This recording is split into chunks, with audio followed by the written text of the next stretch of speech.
సమాజానికి ఉత్తమమైన పౌరులను అందించాల్సినటువంటి పాఠశాలల్లో గురువుల్ని నియమించాల్సినటువంటి విద్యాశాఖ ఎంత తప్పుడు పనులు చేసిందో, ఎన్ని అక్రమాలు చేసిందో అసలు చూస్తే మనకి ఇంత దుర్మార్గాల, ఇంత పాపాల. 99 పైసలకి భూములు ఇచ్చి బాగానే వేసుకుంటున్నారు కదా. అలాగే అమరావతిలో కాంట్రాక్ట్లు ఇచ్చి చదరపు అడుగు 20,000 రూపాయలకి, ఒక్కొక్క ఆఫీసు కడతాకి అడుగుకి 20,000 రూపాయలకి కాంట్రాక్ట్లు ఇచ్చి బాగా వేసుకుంటున్నారు కదా. వీటిల్లో కూడా వేసుకోకపోతే ఏం కర్మరా అని చెప్పానంటే, సమాజాన్ని తీర్చిదిద్దేటువంటి స్కూళ్లలో, ప్రభుత్వ స్కూళ్లలో పనిచేసేటువంటి, చదువు చెప్పేటువంటి గురువుల నియామకంలో కూడా ఈ తప్పుడు పనులు చేయటం. ఇక ఎవడేమనుకుంటాడనేది సిగ్గొదిలేశారు. కనీసం పాపభీతి, అరే సమాజానికి నష్టం చేస్తున్నామే. ఈ బడిలోకి వచ్చినోడు మళ్ళీ 35 ఏళ్ళు 40 ఏళ్ళు ఈ గబ్బిలిలాగా పట్టుకు ఏలాడతాడు కదా. ఈ దుర్మార్గుడు వచ్చినోడు, తప్పుడు రూట్లో వచ్చినోడు, చిల్లర కొట్టి వచ్చినోడు 30-40 ఏళ్ల పాటు ఆ స్కూల్లో గబ్బిలిలాగా ఏలాడతాడు కదా. ఆ పిల్లల చదువు బతుకు పరిస్థితి ఏంటనేది ఇంగిత జ్ఞానం కూడా లేకుండా చంద్రబాబు నాయుడు గారి ప్రభుత్వం, ఆయన కొడుకు నాయకత్వంలో ఎంత నీచాలు చేశారంటే, 16,000 పైచిలకు టీచర్ పోస్టులు తీసాం, మెగా డిఎస్సీ అని చెప్పి ఎంత డగా డిఎస్సీ అంటే మెరిట్ లిస్ట్ ప్రకటించరు. నిజంగా ఇది అద్భుతంగా చేస్తే, పారదర్శకంగా చేస్తే ఈ 3,30,000 మంది రాశారు. 16,000 పోస్టులకి 3,30,000 మంది పోటీ పరీక్ష రాస్తే ఏం చేయాలి? మెరిట్ లిస్ట్ ఇవ్వాలా అక్కర్లేదా? ఎవరికి ఎన్ని మార్కులు వచ్చినాయి, 1వ ర్యాంక్ ఎవడికి, 3,30,000 ర్యాంక్ ఎవడికో ఇవ్వాల్సిన పని ఉందా లేదా? ఎవరంట మెరిట్ లిస్ట్ ఎవరంట, బయటికి ఎవరికి ఎన్ని మార్కులు చెప్పరంట. ఫోన్కు మాత్రం మెసేజ్ వస్తుందంట, యు ఆర్ సెలెక్టెడ్, నువ్వు ఎంపిక చేయబడ్డావు అంటే. ఎంతకు ఎంపిక చేయబడితే అంతకి మెసేజ్ పంపిస్తారు, మరి అన్నో ర్యాంక్ ఇస్తారు. ఎవడెంత కొడితే అంత ర్యాంక్ ఇస్తారా? సిగ్గు లేకుండా ఇంకా మాట్లాడతారు. ఏమనంటే విద్యాశాఖ నుంచి ఒక ప్రకటన ఇస్తారు, సిగ్గు శరం లేకుండా. అన్నమైనా తినేదని అడుగుతున్నాను. ఆ ప్రకటన ఇచ్చేవాళ్ళు కేసు పెడతారంట. డిఎస్సీ మీద ఎవడన్నా మాట్లాడితే బొక్కలు వేస్తాం. తప్పుడు పనులు చేయటం, మిమ్మల్ని ప్రశ్నిస్తే జైలు వేస్తారా? 16,000 చిల్లర పోస్టుల్లో ఎంత దుర్మార్గం అంటే, 2012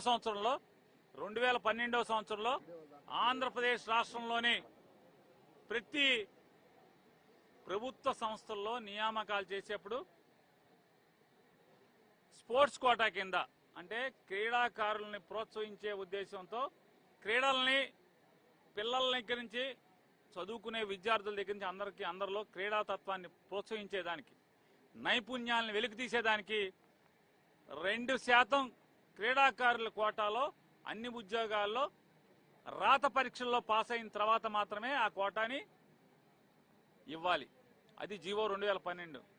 నారా చంద్రబాబు నాయుడు గారు పుట్టినరోజు ఒకరోజు ముందు 19వ తారీఖున 2024లో ఓ జీవో ఇచ్చారు. జీవో నెంబర్ 47, తర్వాత జీవో నెంబర్ 4, ఈ 2 ఇచ్చారు. అటు ఏంటి అంటే 1% పెంచి 3% స్పోర్ట్స్ కోటా అంట. అసలు పడిపోతారు విలేకరులు, ఇక్కడ నా ముందున్న విలేకరులు కూడా పడిపోతారు. టెట్ కానీ డిఎస్సి కానీ పరీక్ష రాయకుండా సరాసరి తీసేసుకుంటారంట. పరీక్ష రాయక్కర్లేదంట. 3,30,000 మందిలోంచి కాదు తీసేది, దొడ్డిదారుల నుంచి వెనకో తలుపు తీస్తారు.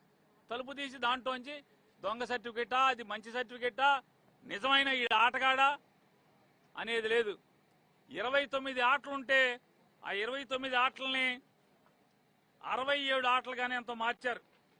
67 ఆటలుగా ఆ జీవో నెంబర్ 4, 67 ఆటలు ఏంటయ్యా అంటే ఆశ్చర్యపోతారు మీరు.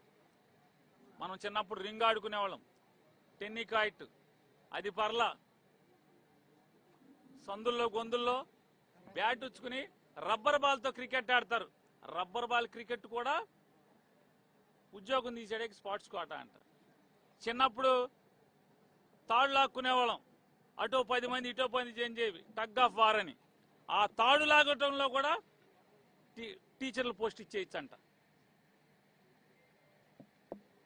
బొంగరాలు వేయటం ఇక దాంట్లో లేనిదే అంటే బచ్చాలు గోడంబెళ్ళ గోళీలు ఈ ఆటలు తప్పితే మిగతా అన్ని ఆటలు పెట్టారు. పేకాట లేదులేండి, దాంట్లో అది వేరు డబ్బులు. ఆ డబ్బులు ఎమ్మెల్యేలు ఊరుకోరుగా పేకాట దీంట్లో పెడితే వాళ్ళది ఎమ్మెల్యేల రైట్లు. చంద్రబాబు నాయుడు పేకాట దీంట్లో పెడితే కుదరదు. ఇంత అపహాస్యం చేస్తా టెట్ కానీ నీట్ కానీ డిఎస్సి కానీ టెట్ కానీ లేకుండా దొడ్డిదారిన 421 మందిని రకరకాల హై స్కూల్ పాఠాలు చెప్తాకంటున్నారు, ఎలిమెంటరీ పాఠాలు చెప్తాకంటున్నారు. ఆల్రెడీ వ్యాయామ ఉపాధ్యాయుల పోస్టులు అంటారు. ఇట్లా అన్ని రకాలుగా సరాసరి రిక్రూట్మెంట్.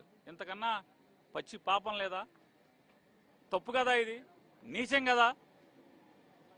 నేను ఛాలెంజ్ చేస్తున్నా, ఆంధ్రప్రదేశ్ రాష్ట్రంలో జరిగినటువంటి దగా డిఎస్సి, మెగా స్కామ్ గా జరిగినటువంటి డిఎస్సిలో రిక్రూట్మెంట్ లో 421 చిల్లర మందికి నేరుగా స్పోర్ట్స్ కోటాలో 3% చొప్పున రిక్రూట్ చేసినటువంటి ప్రతి ఒక్కరి సర్టిఫికెట్ని బయట పెట్టమని ఛాలెంజ్ చేస్తున్నా. ఇన్నాడు ఏదో బోత్ ఆర్ నాట్ సేమ్ అని ఏదో చెప్తున్నావు రోజు సొల్లు కబుర్లు. ఛాలెంజ్ చేస్తున్నా, బోత్ ఆర్ నాట్ సేమ్ అని సినిమా డైలాగులు చెప్పడం కాదు. నీకు కలేజా ఉంటే నిజాయితీగా రిక్రూట్మెంట్ చేశామని కనుక మీరు చెప్పగలిగితే స్పోర్ట్స్ కోటాలో రిలీజ్ చేసినటువంటి ఎంపిక చేసినటువంటి 400 చిల్లర మంది ఉపాధ్యాయుల యొక్క స్పోర్ట్స్ కోటా సర్టిఫికెట్లు వాళ్ళ డిఎస్సి టెట్ రాశారా, రాయలేదా, లేదా వాళ్ళది నిజంగా వాళ్ళు బీఈకున్న సర్టిఫికెట్ ఎక్కడి నుంచి తెచ్చారు, ఏ కాలేజీలో పాస్ అయ్యారు, ఏ యూనివర్సిటీలో పాస్ అయ్యారు, ఎన్ని మార్కులతో పాస్ అయ్యారు, ఇలాంటి వివరాలన్నీ బయట పెట్టే దమ్ము మీకుందా అని అడుగుతున్నాను. మెరిట్ లిస్టే బయట పెట్టేటువంటి సినిమా మీ దగ్గర లేదు, ఇంక సినిమా డైలాగులు చెప్పుకోవటం ఎందుకు?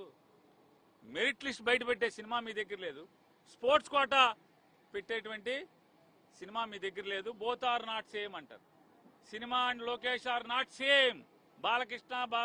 బాలకృష్ణ అల్లుడు నాట్ సేమ్. అతను సినిమాలు చేసి డబ్బులు తీసుకుంటారు, ఇక్కడేమో స్కాములు చేసి డబ్బులు తీసుకుంటారు. కానీ both are not same. CBI ఎంక్వైరీకి డిమాండ్ చేస్తున్నాం.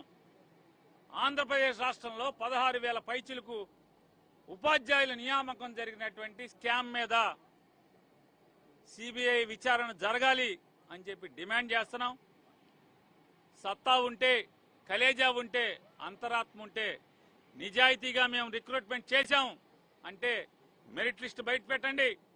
స్పోర్ట్స్ కోటాలో ఎవరెవరిని ఏ సర్టిఫికెట్లతో, గోళీలతో చేశారా, పేకాటతో చేశారా, తాడులాగే దాంట్లో చేశారా, బొంగరాలాట్లో చేశారా, బచ్చాల్లో చేశారా, గోడింబెళ్ళలో చేశారా, దేంట్లో చేశారు, ప్లాస్టిక్ బాల్తో క్రికెట్ ఆడే దాంట్లో చేశారా, దేంట్లో చేశారు? రిక్రూట్మెంట్ బయట పెట్టమని డిమాండ్ చేయడమే కాకుండా ఇవాళ డిఎస్సి మీద తప్పుల్ని ప్రశ్నిస్తే కేసు పెడతారా? పెట్టుకోండి. కైలానీలు, రమేష్ యాదవ్, అశోక్ పేరున్నాని మేము మాట్లాడుతున్నాం, తప్పుల్ని నిలదీస్తున్నాం దొంగతనంగా. ఎందుకంటే GO 3% GO without competitive exams, రాత పరీక్షలు లేకుండా రిక్రూట్మెంట్ ఇచ్చిన జీవోని ఈ టీచర్ల నియామకం చూడండి. ఇంకోటి, టీచర్ల నియామకం పూర్తవగానే దాన్ని రద్దు చేసి మళ్ళీ వెంటనే జీవో ఇచ్చారు. 3% కోటానే, కాకపోతే రాత పరీక్షల్లో అంటే కాంపిటేటివ్ ఎగ్జామ్స్లో పాస్ అయిన తర్వాత మాత్రమే స్పోర్ట్స్ కోటా అని. మరి ఆ ఒక్క జీవోకి తలుపు మూర్చారు కదా. ఆ లోపలికి వెళ్ళిన నువ్వు తలుపు తెరిచి లోపలికి వెళ్ళిన వాళ్ళు ఏంటి మరి? అది ఏమన్నా ఆకాశం నుంచి వచ్చారా, స్వర్గం నుంచి వచ్చారా, ఎక్కడి నుంచి వచ్చారు? వాళ్ళ రిక్రూట్మెంట్, టీచర్ల రిక్రూట్మెంట్ వరకు మాత్రమే, కాంపిటేటివ్ ఎగ్జామ్ లేకుండా, డిఎస్సి లేకుండా, టెట్ లేకుండా, ఏమీ లేకుండా లోపలికి వచ్చేసేసి టీచర్లు అయిపోతారు స్పోర్ట్స్ కోటా కింద. మళ్ళీ వెంటనే తలుపులు మూసేస్తారు. లేదు, ఇక నుంచి తూచి ఆ ఒక్క పరీక్షకి మాత్రమే కాంపిటేటివ్ ఎగ్జామ్ అక్కర్లేదు. ఈ తప్పుడు పనులు కట్టిపెట్టి ఏదైతే తప్పుడు సర్టిఫికేట్లు, మెరిట్ లిస్టును వెంటనే డిక్లేర్ చేయాలి.